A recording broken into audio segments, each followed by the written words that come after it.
Okay, so before we go on and look specifically at Robert's character, I just want to briefly introduce a new term. Um, we already talked about the novel's genre as historical metafiction, but you could also place this novel within the tradition of the Bildungsroman. So this is a German word that's used to describe novels that depict the coming of age of a character.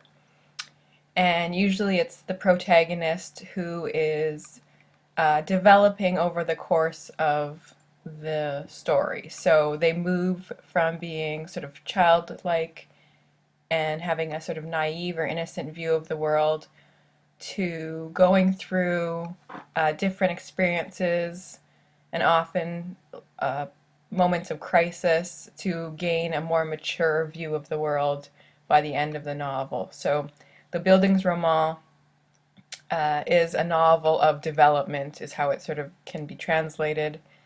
Also called a novel of formation. So it's about the formation of that character, their view of the world, and sort of that transition through adolescence, often from being a child going through these stages of understanding who you are, so your identity in the world, learning what the world is really like. So often you think about yourself as a child and how naive we are, and we believe in things that once we're adults we don't believe in those things anymore. So that's sort of Robert Ross's position in the novel. He is somewhat naive and innocent, and he loses this innocence over the course of the novel. But as we see, he also is developing a sort of strength in his own sort of place in the world, his identity, and eventually he'll stand up for what he believes in. And we can see this as a sort of triumph of his character as he has gained a sort of mature worldview of who he is and how he views the world by the end of the novel. So this is what a Bildungsroman novel is. Okay, so this is the first question I'm going to post in the discussion forum, and uh, from the first part of the novel, so up to page, let's see, page 65, that's all part one. So I want to know what we learn about Robert's character in this first part of the novel and how you would characterize Robert Ross. So we learn a lot of sort of interesting information about who Robert is, how he reacts to situations that cause him to become uncomfortable, and we learn about the kinds of situations that make him uncomfortable. We learn about his first experience of loss with his sister Rowena, and we learn about his sort of passionate feelings that he has inside for certain ideas. So he has a strong character. So some of the things that we can think about, so you can add to the forums your own thoughts on these issues and characterize Robert in your own way. But I think some of the things that we learn about him, he's a very compassionate person. He cares for his sister Rowena, and on page 10 we get some information in regards to her character and Robert's relationship with her. So she is a she's hydrosalophic. I don't know if that's how you say it, but and she sort of cares for Robert and this rabbit that she has. And then Robert has these memories of her, and she is this sort of central, almost like a maternal character. He also has a mother, of course, but Rowena seems to be in a sort of special place in his heart, and he bonds with her throughout his childhood, and then when he becomes strong, he is able to care for Rowena and becomes her guardian. So at the top of the page 10, at the bottom of the first paragraph, when she smiled, he thought she was his mother. Later, when he came to realize she couldn't walk and never left the chair, he became her guardian. It was for her he learned to run. So there's a direct connection there between how sort of physically athletic Robert is, how he loves running, and this is sort of his way to sort of um, allow Rowena to sort of live through him, and they are sort of spiritually connected in this regard. And he's also sees himself as her guardian. So this is one of his sort of primary ideas about his identity is as guardian to Rowena, and guardian to anybody or anything that he sees as being sort of vulnerable. So animals are also a part of this. He sees himself as sort of protecting those who cannot look after themselves, or those who need or are vulnerable and need, those who are vulnerable, fragile, and need help. So he has a connection with Rowena, and he's very compassionate, right? He has empathy for other people and other animals. He's also got quite a violent temper, and we see this when he is protecting Rowena's rabbits. When Rowena dies tragically, Robert wasn't there, and he blames himself. So Robert's mother, Mrs. Ross, tells Robert that he's the one who has to kill Rowena's rabbits. It's his duty, and this is sort of a something that Robert doesn't want to do, and he reacts violently when they bring in Teddy Budge comes to do the work of killing the rabbits. Robert lunges at him. This is at the bottom of page 20.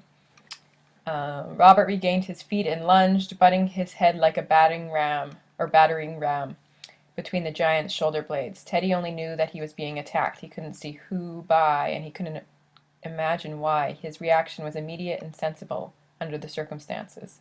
So Teddy Budge sort of defends himself, and Robert is angry at him and yelling at him, and then acts like a battering ram, like a goat, a ram, and sort of attacks him. And then Robert is yelling at Teddy Budge something like, "You bastard, bastard, what are soldiers for?" While the other part of his sight could see the open stable doors and wide Neanderthal back of Teddy Budge. So Robert is angry, ferocious, and somewhat irrational at this moment when he is attacking Teddy Budge, who his parents have called to do the work of killing Rowena's rabbits. And then Robert says, "What are soldiers for?" So Teddy Budge is also a soldier. And at this point, Robert has not enlisted, but he sees the soldier's job as protecting the innocent and defending innocent lives. So he sees the rabbits as being innocent lives. So this is why Robert doesn't understand why Teddy is doing this. He's just being violent for violence sake in Robert's mind. So all of this experience does not make sense to Robert, and he gets sort of beaten to the ground by Teddy Budge, and then almost immediately he enlists in the army after this moment. He sees the soldier's role as being a protector, a guardian, and since he can no longer protect or guard Rowena following her death, he enlists in the army because this is what he believes he is meant to do in life. This is his sort of strength of character. He wants to protect others and be a guardian and protect innocent lives. So Robert experiences this tragic loss in his life in regards to Rowena, and he takes all the sort of blame on himself.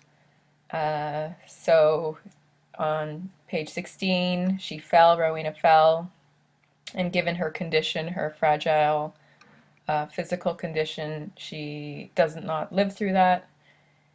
And then Robert, as sort of self-designated guardian of Rowena, blames himself, and we learn that he was locked in the bathroom making love to his pillow. So there's sort of a sexual guilt that's also part of Robert's feeling like he was not taking care of Rowena. He was, again, preoccupied with his own sexuality, and he wasn't doing his duty. So she fell while his younger brother Stuart was supposed to be watching her. But Robert's the one who takes the blame on himself, blames himself.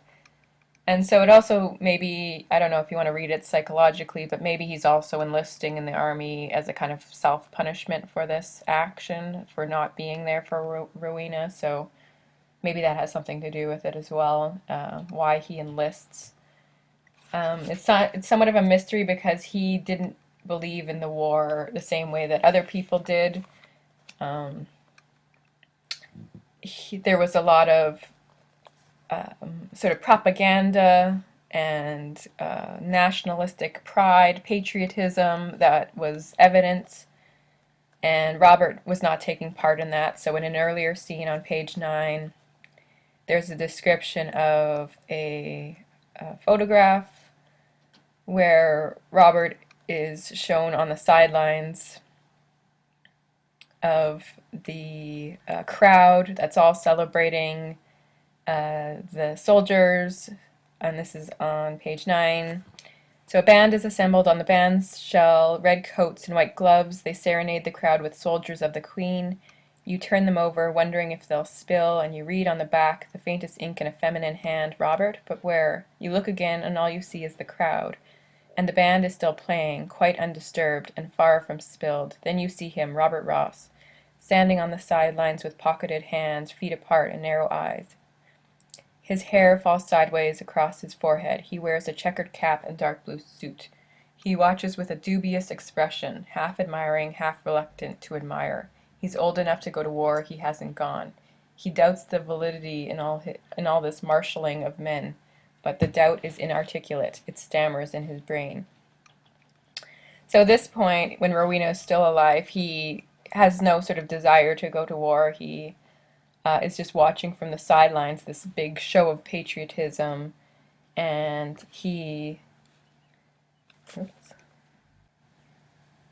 doubts, or he doubts the validity of all this marshaling of men, right? So there was all this propaganda that was being used to encourage young men to enlist in the army. Robert at this point had resisted, and he doesn't quite understand all of this. And they'll use the word, Findley will use the word inarticulate or stammering in Robert's mind when there's something that he can't really sort of cognitively sort of process what's going on. It's sort of beyond his grasp, and it confuses him. So something that he hasn't quite sorted out yet. And that's sort of his own feelings about the war and his place in regards to becoming a soldier. So I just want to make mention that there was a lot of propaganda, and these are a couple of examples that were used. Posters that were sort of presented, and a lot of sort of encouragement of young men to enlist. So part of why young men would have enlisted was because it was a sense of duty behind it. So to be a man, if you're a young boy, you sort of look up to soldiers as masculine heroes. And in order to sort of be a man at this time, rather than be seen as a coward or even a sort of traitor to your country, or a non-patriot, you were sort of expected to go and enlist and serve your country in that way. So Robert is somewhat of an unconventional fellow, though, so we don't necessarily expect him to enlist, but he does. And there is all this propaganda that is sort of used to encourage young men, and you can see from these examples, it's sort of a heroic role that's being portrayed, and a lot of this was, put forth by the sort of politicians in order to encourage young men in particular to enlist and serve their country in the name of patriotism. So everyone was expected to do their duty, and because Robert didn't do his duty, or he felt he sort of did not serve Rowena the best that he could, he sort of translates that into enlisting in the army and becoming a soldier. So it's his other way of doing his responsibilities.